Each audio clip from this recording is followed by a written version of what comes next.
Today, I'm going to show you how to make your neck healthy in just 3 minutes a day without ever standing up from your chair. And along the way, I'll explain those horizontal lines you see on the front of many people's necks, the so-called Venus rings or necklace lines. Most folks think it's just aging or skin. It isn't. It's a signal, and I'll tell you exactly what it means. Let's get started. Before we begin, let's do a quick check to see whether your neck needs attention. There are two kinds of signs, objective ones you can see and subjective ones you feel. Let's start with what you can see. Test number 1, the side view. Ask someone to take a photo of you from the side, or just prop up your phone and record yourself. We want to see how well blood is flowing to your head. Sit the way you normally sit and turn so the camera is on your side. Your neck should be a straight continuation of your spine, one smooth line from your lower back up to the top of your head. If your neck pushes forward like this, or your chin tilts up like this, that means the blood vessels in your neck are being squeezed, and your head isn't getting the full blood supply it needs. Test number 2, the head turn. Sit comfortably, straighten your neck. Now slowly turn your head along with your eyes, first to the right, slow and steady, then to the left. In a healthy neck, your head should turn a full 90 degrees in each direction, with no discomfort, no pain, no strain in your eyes.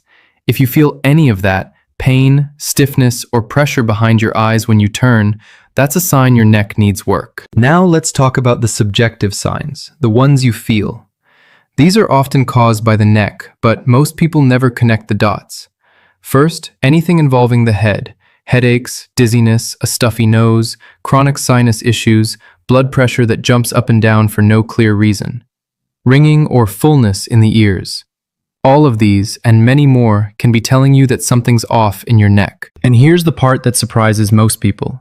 Your neck isn't just the part of your body that holds up your head. It's a corridor. Blood vessels to your brain run through it. Nerves to your arms run through it. Nerves to your face run through it. And when that corridor gets squeezed, problems show up in places you'd never expect. Think about it. Most people assume panic attacks, see a therapist. Blood pressure swings, see a cardiologist. Numb hands at night, must be circulation or maybe the heart. One side of your face feeling off, must be a nerve problem. Ringing in the ears, must be old age. But the truth is, all of those complaints can come from one place, the neck. Squeezed blood vessels mean your brain isn't getting enough blood, and that leads to dizziness, blood pressure swings, anxiety, even panic attacks. Pinched nerves coming out of the neck cause numbness in the hands, weakness in the grip, and that strange off feeling in the face. One cause, a whole list of problems. And very few people know this. A person spends years going from doctor to doctor, treating each complaint separately, and never realizes the root is right here, in the neck. So stay with me to the end of this video. I'll show you how just 3 minutes a day, at home, at work, in your car, or anywhere else, can help you build a healthier neck and a healthier body.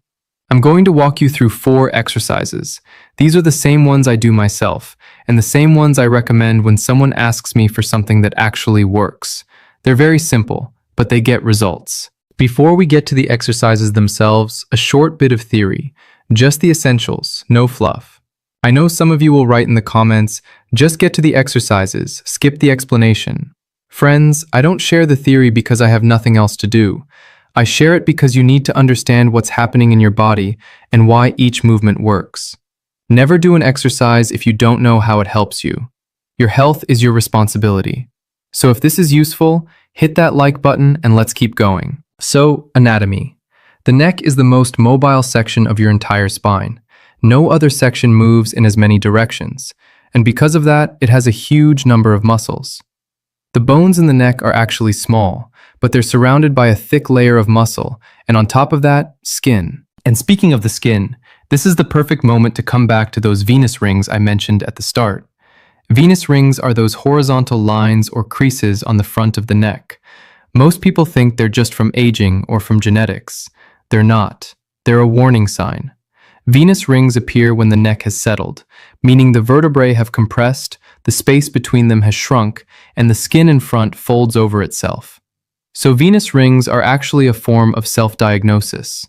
If you have them, your neck definitely needs work. And here's the good news. When you restore proper position and mobility to the neck, those lines become much less visible. In many people, they almost disappear. A few words about why neck problems happen in the first place. The biggest cause is lifestyle.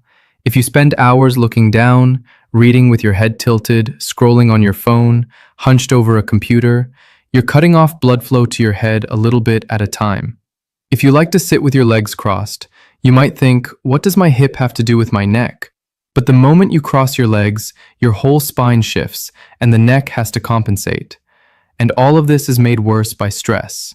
When we hold these bad positions while also feeling tense, the muscles stay locked up for hours at a time. And here's the most important point. If you're in your 40s, 50s, or 60s and you think you're fine, that's wishful thinking. Your quality of life is already lower than it could be. Your mind is foggier than it should be. And strokes never happen out of nowhere. A person prepares the ground for a stroke over many years. For some, it happens earlier, for some later. It depends on what triggers it. So the key is to make sure you don't have weak links in your body. That's exactly what these exercises will help you build. Exercise number 1, shoulder warm-up. The first exercise is for restoring mobility in your shoulder joints. Spread your arms out to the sides. Feel that everything's in order. Now turn your right palm up to face the ceiling. At the same time, turn your head to the right and look at that palm. Keep your neck straight. Now smoothly turn the right palm down, turn the left palm up, and turn your head to the left to look at the left palm. Repeat this 10 times to each side. Slow and steady, one side, then the other. We're not rushing, we're just gently warming up the shoulders. In the beginning, this can feel hard, especially if you haven't been lifting your arms much lately. They'll want to fight you. If that's the case, just lower your arms a bit. The exercise still works. You're still looking right, looking left, palm, head, 10 times each side. When you finish, you'll feel your shoulders getting warmer and your head feeling a bit clearer. The load has shifted into the shoulder girdle, exactly where we want it. Important, do not rush. Don't try to fix everything in one session. Don't strain your muscles. If you haven't been able to turn your head properly for 10 years, you're not going to fix that in 3 minutes today. It doesn't work that way. Your muscles need time to adjust. So everything we do is slow, careful, and steady. That's the only path that actually works. Exercise number 2, opening the chest. The second exercise is for restoring mobility in your chest. We want your rib cage to move independently from your neck. It shouldn't be locked up like one solid block. The chest needs to be free. The shoulders are warm now. Now the chest. Raise your right hand straight up overhead. Place your left hand out in front of you. On the exhale, rotate. The right hand reaches across to the left. The left hand reaches across to the right. You're twisting the chest itself. The ribs should start to slide and shift against each other. Then switch sides. Left hand up, right hand in front. Exhale and rotate the other way. 10 times in each direction, slowly. If you can't lift your arm all the way up, go as high as you can, but each time, try to reach a little higher. That's how mobility comes back. Don't force anything. Don't yank. It's very common to find that twisting in one direction feels easier than the other. That's normal. After a few repetitions, it usually evens out. 10 times each side is plenty. If 10 feels like too many, do 5. That works too. Exercise number 3, the scalene muscles. Now we move directly to the neck. Here, we're going to work on the scalene muscles, fairly deep muscles that run along both sides of the neck. They're the ones that most often press against the blood vessels. There are 3 of them on each side, and we need to work through all 3. Take your 2 index fingers, or even your whole right palm. Press them into the scalene muscles, right here on the side of the neck. You can even press partly into the trapezius, that's fine. Hold them firmly in place. Now, slowly turn your head in the opposite direction, away from the hand. That's 1 repetition. Then come back, place your hand again, press in, and slowly turn your head once more. Do 5 to 7 repetitions on this side. Now let's switch hands. The left hand goes onto the right side of the neck, press in. Now slowly turn your head to the left, away from the hand. Smoothly, no rush. If you feel discomfort or sharp pain, slow down even more. Move as gently as your body allows you to.